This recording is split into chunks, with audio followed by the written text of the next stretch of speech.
After 70, stop explaining yourself to people who never truly listened. Last winter, my daughter asked me a question I was not ready for. She was standing in my kitchen, holding a mug of coffee she had reheated twice and still had not finished. Her coat was still on because she had only planned to stop by for 10 minutes, which is what grown children often say when, again, I was explaining why I had been hard on her brother years ago, why I made certain choices when money was tight, why I did not come to every school event, why I spoke sharply sometimes when I was afraid but did not know how to say I was afraid. I was not shouting. I was not angry in the usual way. I was doing something older and sadder than anger. I was trying to be understood by someone who had already decided which version of me she believed. She listened for a while. Then she set the mug down and said, "Dad, why are you still trying to prove your heart to people who never really listened to it?" That sentence did not sound cruel. It sounded tired. And sometimes a tired truth reaches a man deeper than a harsh one. I looked at her, and for once, I had no answer ready. That almost never happened to me. I had spent most of my life with answers. Answers for bills, answers for broken things, answers for children who asked why the world was unfair, answers for my wife when she asked what was wrong and I said nothing, which was not really an answer, but it was the one I used most often.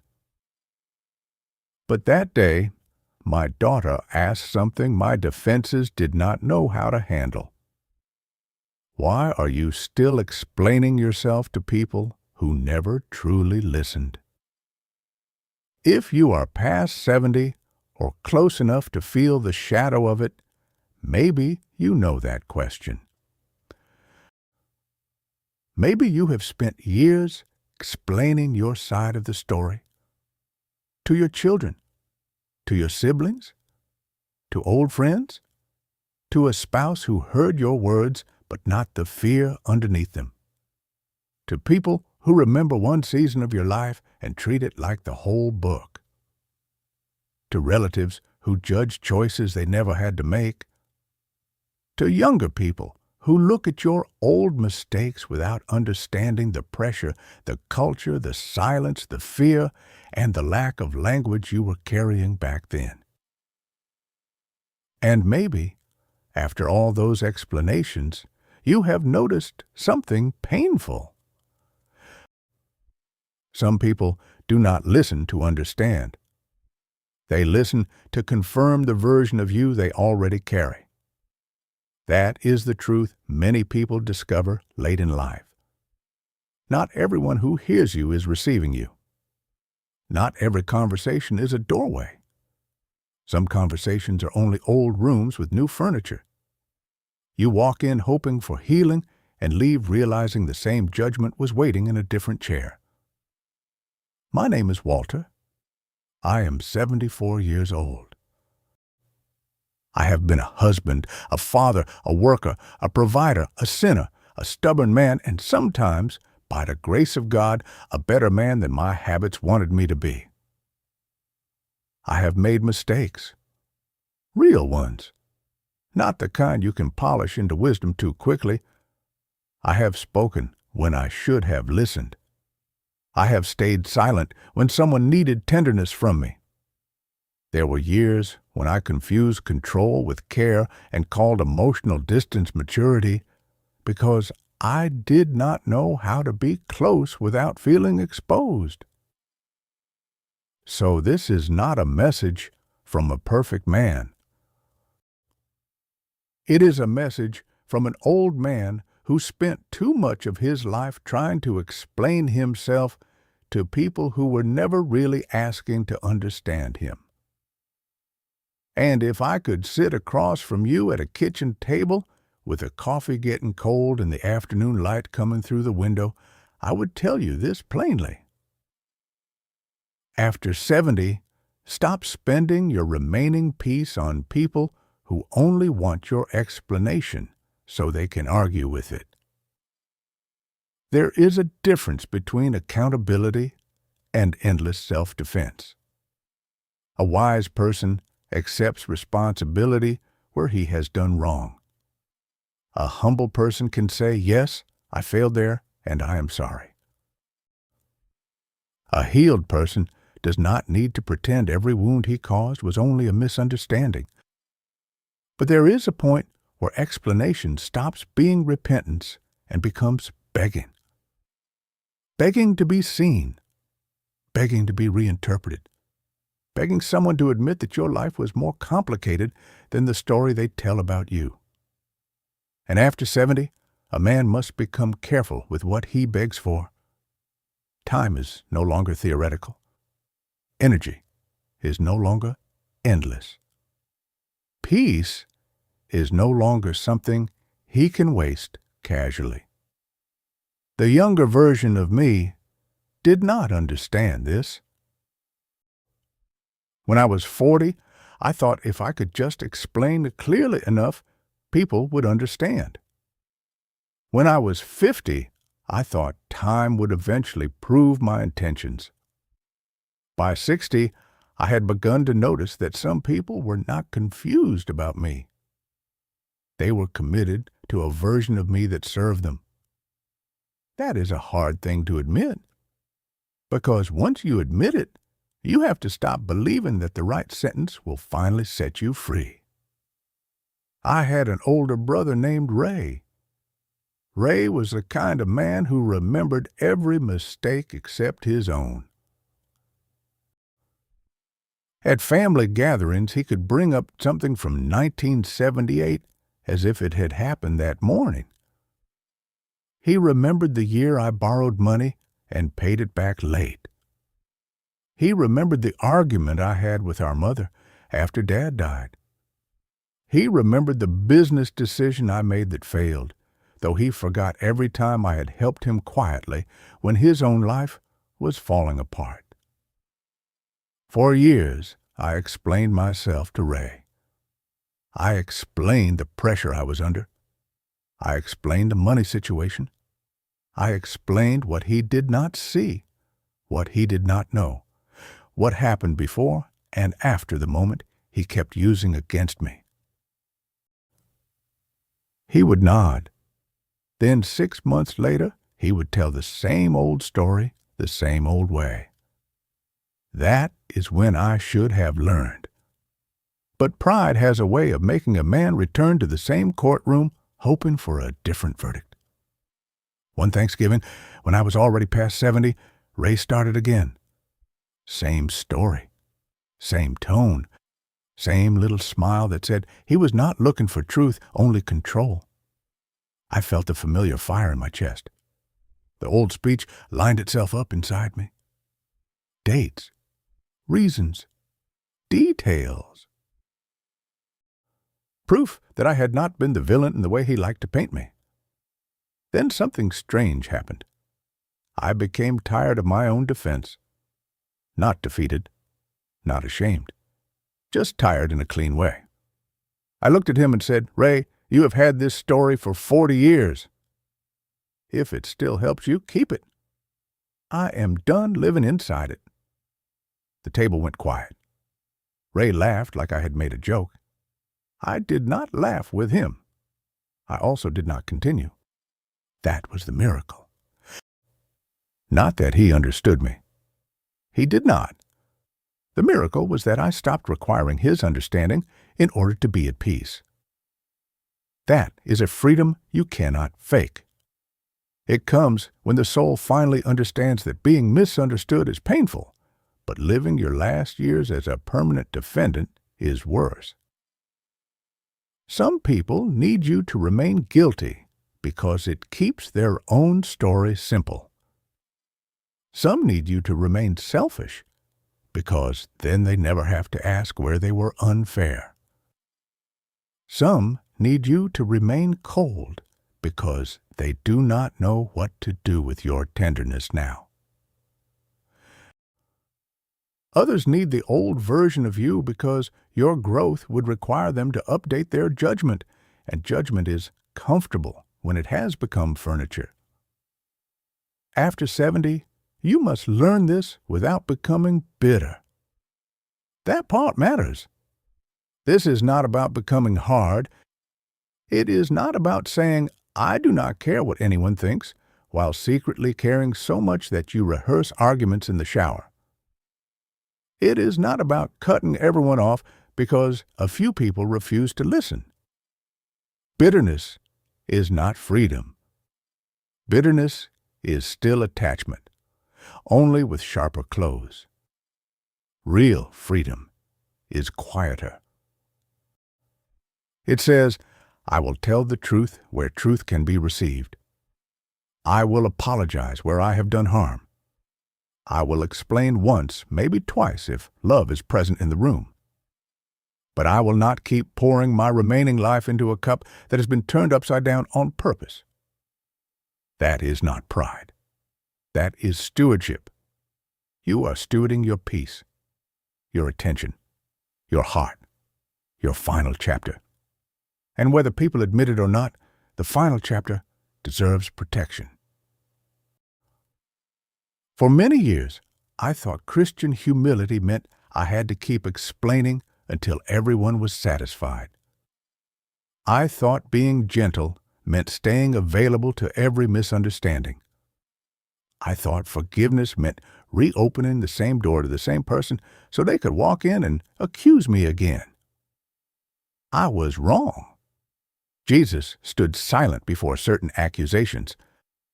That silence was not weakness. It was holy restraint. There is a time to speak the truth clearly. There is also a time to stop handing sacred things to people who only want to trample them into an argument. Older age teaches you the difference if you let it. When you are young, you want to be understood by everyone. That is natural. A young man is still building his name. A young woman is still discovering her voice. The opinions of others feel like weather because you have not yet built enough shelter inside. But after 70, if you are still living entirely under other people's interpretation, you will have no peace. Somebody will always remember you incompletely.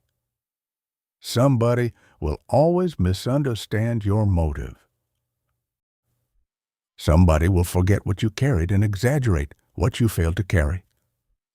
Even the people who love you will not know the whole truth of your life. That belongs to God.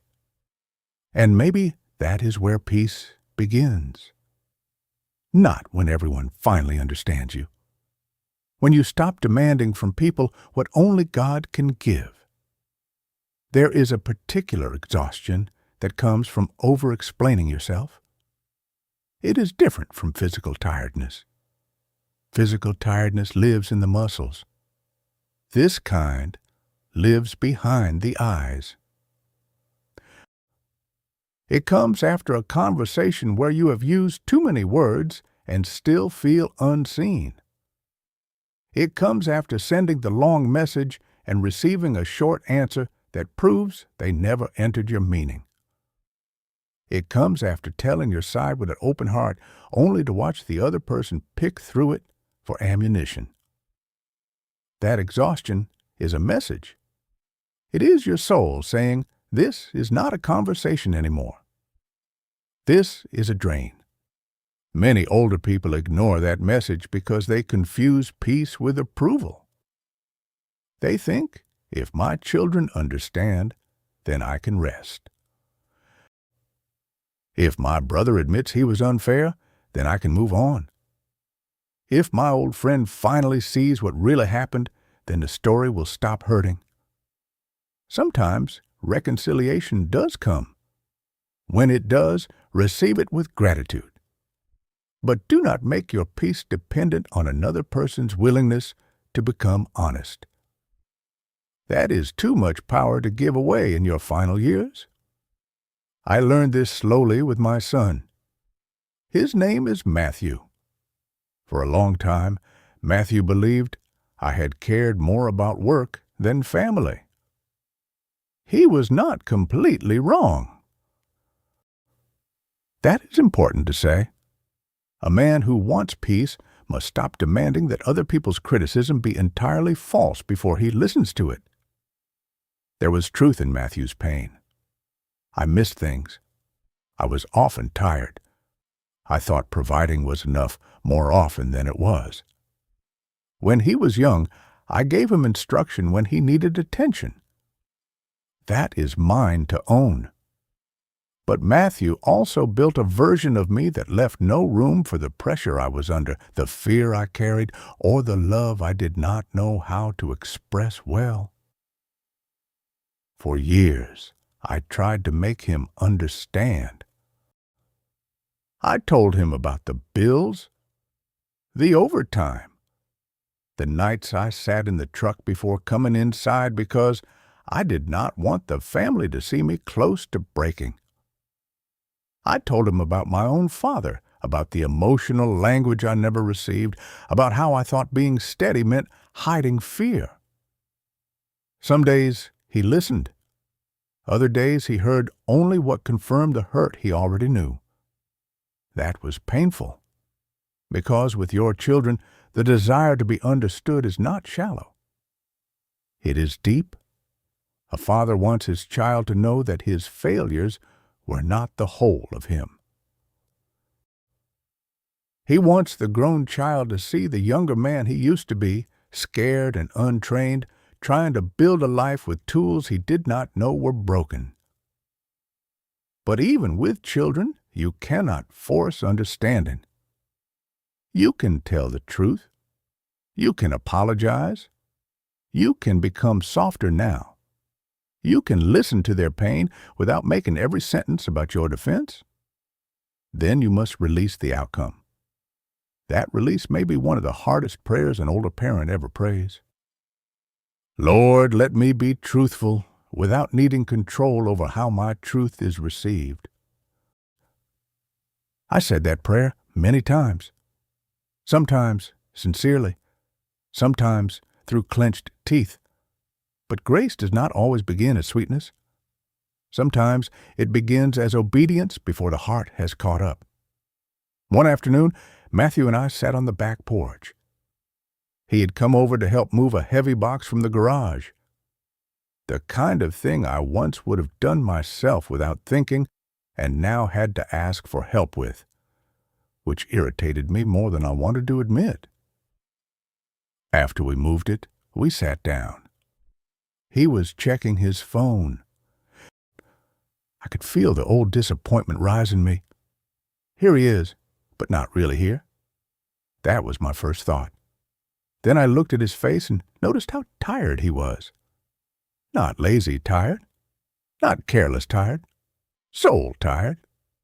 The kind a man carries when everyone needs something and no one asks what the needing is doing to him. For once I did not explain myself. I asked about him. I said, Matthew, are you doing all right, or are you just getting through the week? He looked at me like I had spoken a language he did not expect from me. Then he put the phone down. For the first time in a long time, he talked about work, his marriage, his children, the pressure to be calm when he was not calm, the feeling that everybody got a piece of him, and by evening there was nothing left. I listened, and somewhere in the middle of it, I understood something that humbled me. Maybe I had spent years explaining myself to Matthew when what he needed first was for me to finally understand him. That is another lesson after 70. Not every situation needs your defense. Some need your presence. Some need your repentance. Some need your silence, but not the cold silence that punishes. The wise silence that leaves room for another person to become real. When Matthew finished talking, he said, I didn't mean to unload all that. I told him, "I'm glad you did." Those words were simple, but they changed something. Not everything. Families do not heal like movie scenes. Still, a small door opened, and I saw something clearly. The people who truly listen may not need your long explanation. The people who refuse to listen will not be saved by it. So choose carefully where your words go. Words are not cheap after 70. They cost breath. They cost energy. They cost attention you could have given to prayer, forgiveness, gratitude, rest, or a person who actually wants to meet you honestly. That is why I no longer explain myself to everyone. I clarify when love is present. I apologize when I have done wrong. I answer honest questions. I welcome conversations where both people are willing to be changed by truth. But when I sense that someone only wants to pull me back into an old trial, I step away inwardly. Maybe I stay polite. Maybe I say, "I see it differently." Maybe I say, "I have already told you what I can." Sometimes I simply let silence answer. That silence used to feel like defeat. Now it feels like maturity. There is a holy kind of silence that does not come from fear. It comes from knowing that not every false picture needs your paintbrush. Let them keep the version of you they can handle. That sentence may sound sad, but it can be freeing. Let them keep it. The selfish version, the cold version, the foolish version, the version they built from one mistake, one season, one argument, one disappointment, one story told without context. Let them keep it if they need it. You do not have to move into it. That is the difference. You cannot stop every person from misunderstanding your life. But you can stop living under the roof of their misunderstanding. After 70, your peace must move back into your own house. The house of your conscience. The house of your prayer. The house where God knows the truth more completely than any relative, friend, critic, or child ever could. This does not mean you escape responsibility. Responsibility matters. If you hurt someone, own it. If you failed your family in certain ways, stop decorating the failure with excuses. A clean apology can do more than 1,000 defended explanations. I have learned to say, "I was wrong there." Then stop. No speech about pressure. No history lesson about how hard life was. No attempt to make the other person comfort me for the guilt I finally admitted. Just truth. Clean truth. That kind of apology is not weakness. It is strength without costume. But after the apology, there is still a boundary. The other person may forgive. They may not. They may need time. They may still interpret you through their pain. Your job is not to force a holy outcome with desperate words. Your job is to tell the truth, repair what you can, and let grace work where your control ends. That last part is hard for people who built their lives on control. Men like me, maybe women too, though they often carry control in quieter forms. We want to manage the story. We want to explain until the other person finally sees the exact picture we are holding. But people are not machines. You cannot insert truth and guarantee understanding. The human heart has locks on it. Some locks are made of pain, some of pride, some of old loyalty to a story that has become part of someone's identity. You can knock. You can speak gently. You can leave a letter, but you cannot move into another person's heart and rearrange the furniture. That belongs to them and God. My wife, Ruth, understood this before I did.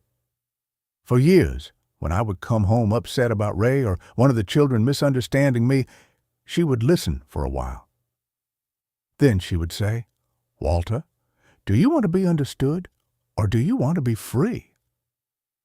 I hated that question, mostly because it was good. At the time, I thought freedom meant finally being understood.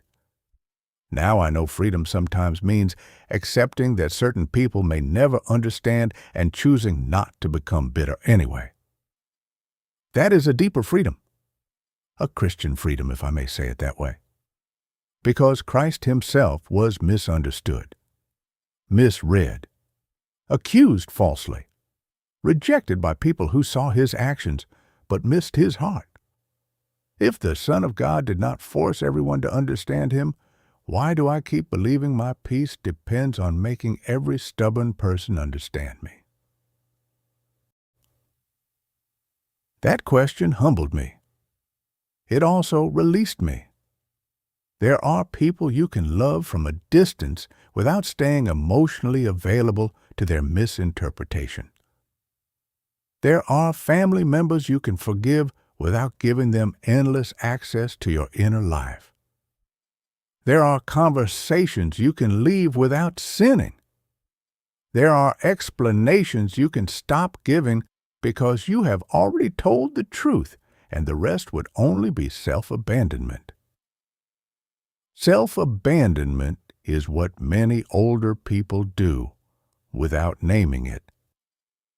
They abandon their own peace to chase approval, abandon their own clarity to win an argument, abandon their present life to keep defending an old one.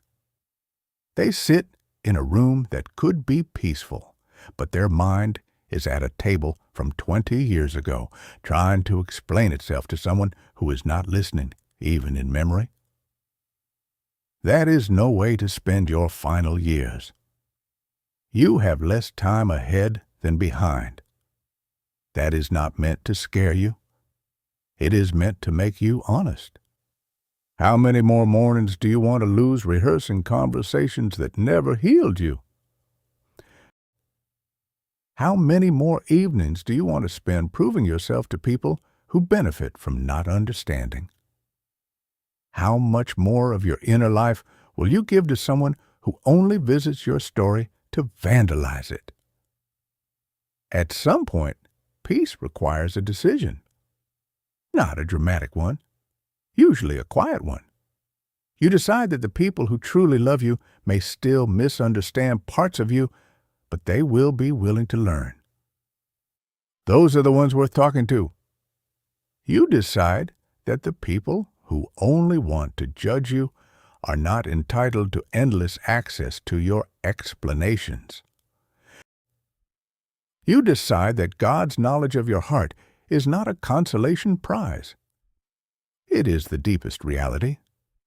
That last sentence took me years to believe. God knows the whole story. Not the polished one. Not the version I tell to make myself sound noble. Not the version Ray tells to make himself feel superior. Not even the version my children carry from their pain. The whole story. The fear behind my anger. The pride behind my silence. The love that came out clumsily. The selfishness I dressed as responsibility. The sacrifices nobody saw. The wounds I caused and the wounds I carried. To be known that completely is frightening if you only have ego. But if grace is real, it is also the safest place in the universe. Because God does not need my explanation to understand me. He needs my honesty. That is different. People often demand explanations because they are trying to decide whether to give mercy. God invites confession because mercy is already larger than my ability to defend myself. So I have learned to bring more of my explanations to God and fewer to people who have already made up their minds. That does not mean I hide from people. It means I stop asking the wrong people to carry sacred parts of my heart. One of the strangest freedoms after 70 is realizing you do not have to attend every argument you are invited to. A relative can send the message. An old friend can make the comment. A grown child can bring up the past with a tone that makes your chest tighten. The old you may feel the need to enter immediately. Correct it. Fix it. Explain it. Defend the record. But the older and wiser part can pause and ask, is this a doorway or a trap? A doorway allows both people to walk into truth. A trap only needs your movement to close around you. Learn the difference. Your peace depends on it. There are signs someone is not truly listening. They interrupt before your sentence has had time to become clear. They respond to your wound with a counterattack. They use old labels no matter how much you have grown. They ask questions that are not questions, only accusations wearing a question mark. They remember your failures with precision and their own with fog. After every conversation, you feel smaller, not humbled in the holy way, but reduced in the human way. Pay attention to that. The body often knows when the soul has been mishandled. Tight chest, heavy eyes, a headache after the call, a restless night after the visit. The old argument replaying itself in your mind while the person who caused it sleeps peacefully somewhere else. That is information. Not every discomfort means you should leave. Sometimes truth is uncomfortable because it is healing you. But repeated emptiness after repeated explanations may be wisdom knocking. It may be time to stop. Stopping does not mean hating. It does not mean punishing. It does not mean pretending you do not care. It means accepting the limit of words where there is no willingness to listen. It means saying, I have given what truth I can give. Now, I will live. There is a life waiting on the other side of over-explaining. It may look ordinary. A calmer morning. A walk without rehearsing old defenses. Coffee that tastes like coffee instead of anxiety. A phone that rings without your whole body preparing for trial. A prayer that is not mostly a speech about why you were misunderstood. A conversation with someone who actually wants to know you, not cross-examine you. These ordinary freedoms become precious with age. When I stopped explaining myself to Ray, I did not stop caring about him. I stopped letting his version of me run my nervous system. When I stopped trying to make every child understand every part of my life, I became more available to love them in the present. When I stopped defending my old self so much, I had more energy to become a better current self. That may be the hidden gift. Over-explaining keeps you attached to the old version of you. Peace asks, who are you becoming now? That question matters more after 70 than people realize. You may not build another career. You may not buy another house. You may not repair every relationship. You may not get the apology you deserved. You may not receive the understanding you waited decades for. But you can become freer, kinder, less reactive, more honest, more prayerful, less addicted to proving. You can become the kind of old person whose peace does not depend on winning the argument. That is a beautiful thing. Do not underestimate it.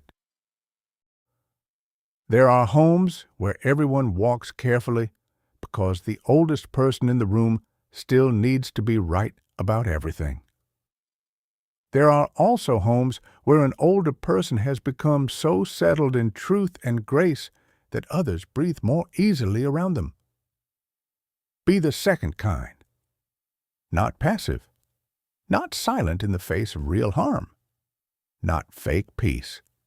A grounded presence. A person who knows when to speak, when to apologize, when to listen, and when to release the conversation back to God. That kind of presence does not come from avoiding truth. It comes from being rooted in truth so deeply that every misunderstanding no longer uproots you. When I was young, I thought strength meant making my case. Now I think strength often means not needing the last word. The last word is overrated. Peace is better. A soft heart is better. A clean conscience is better. A quiet evening with God is better than a perfectly argued defense before someone who came determined not to understand. If you are over 70, or if you love someone who is, hear this gently. You are allowed to stop proving the depth of your heart to shallow listeners. You are allowed to stop sending long messages to people who only read with a red pen. You are allowed to stop reopening your wounds for people who treat them like debate material. You are allowed to tell the truth once with dignity and then let your life speak. Because your remaining years are not meant to be spent in permanent explanation. They are meant to be lived. Lived with more peace, more discernment, more mercy, more gratitude for those who do listen, more distance from those who only drain, more trust that God knows the whole story even when people only hold fragments.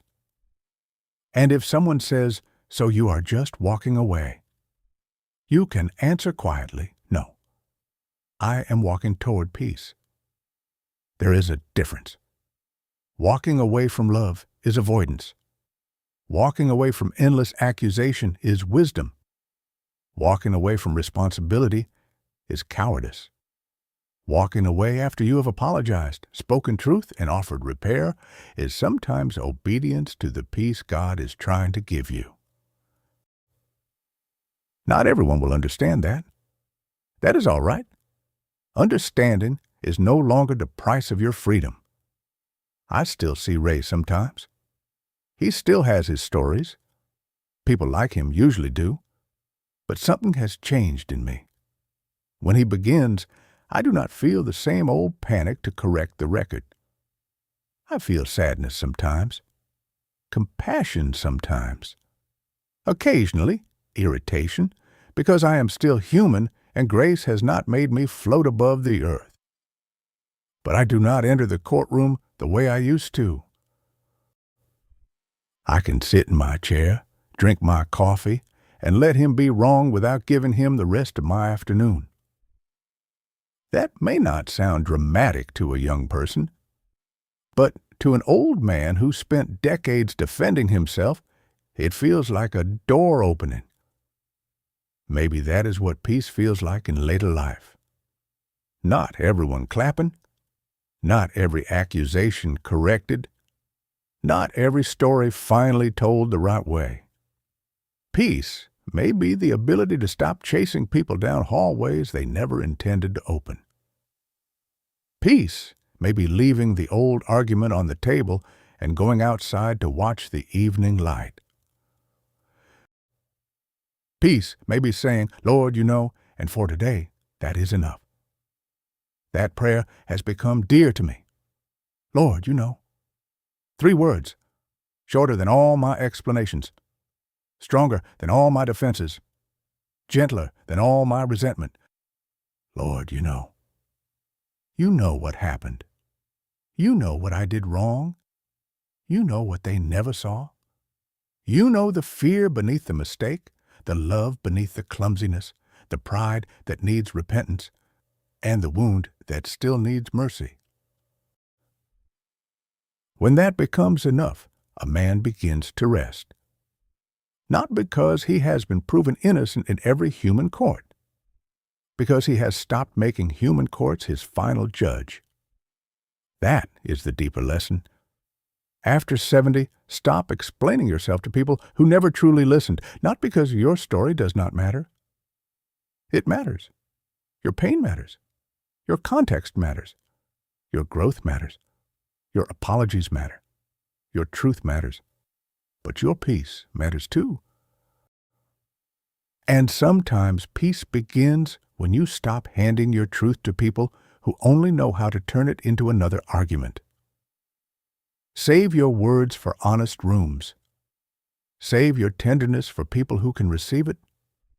Save your remaining strength for love that grows, not debates that repeat.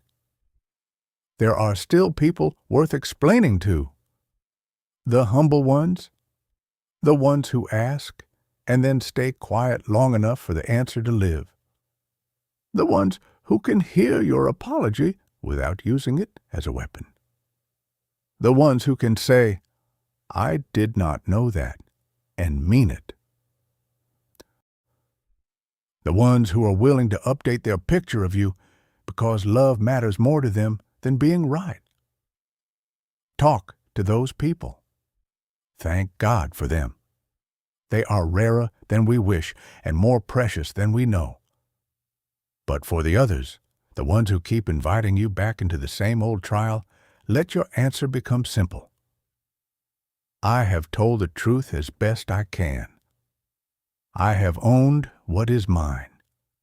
I will not keep arguing for the right to be seen. Then turn toward the life still in front of you. Call the person who listens. Sit with your wife while there is still evening left. Bless your children without needing to control their conclusions. Pray honestly. Take the walk. Drink the coffee slowly. Let silence become a chapel instead of a courtroom. There is still life after explaining. There is still peace after being misunderstood. There is still grace after years of trying too hard to be seen. The last scene I want you to imagine is simple. An old man sits near the window in the late afternoon. There is a cup of coffee beside him gone lukewarm. A Bible rests on the small table, not open for show, but worn from being returned to when words with people were no longer enough. Outside, the light is fading. The phone is quiet. For once, he is not rehearsing what he should have said. He is not rebuilding a defense against someone committed to misunderstanding him. He is not begging the past to release him through another person's apology. He breathes, and in that breath, he realizes something. Some people may never truly know his heart. But God does. Some people may keep the old story, but he does not have to keep living inside it. Some explanations will never be received, but peace can still be received. So he lets the argument go, not because it never mattered, because it has taken enough. And for the first time in a long time, the room around him feels quiet without feeling empty. That is what I want for you. Not that everyone understands you before the end. That may not happen. I want you to be free, even if they do not. Free to own your wrongs without becoming a prisoner of them. Free to tell your truth without begging for approval. Free to forgive without giving endless access. Free to be misunderstood without becoming bitter. Free to let God be the final witness of your life. After 70, that freedom is worth more than winning the argument. It is worth more than being proven right at the family table. It is worth more than another long explanation to someone who already closed the door. So speak where love is listening. Apologize where truth requires it. Stay humble enough to learn. Stay wise enough to stop. And when your heart starts reaching for the same old defense, whisper the prayer that saved more peace in me than any argument ever did. Lord, you know. Then let that be enough for today.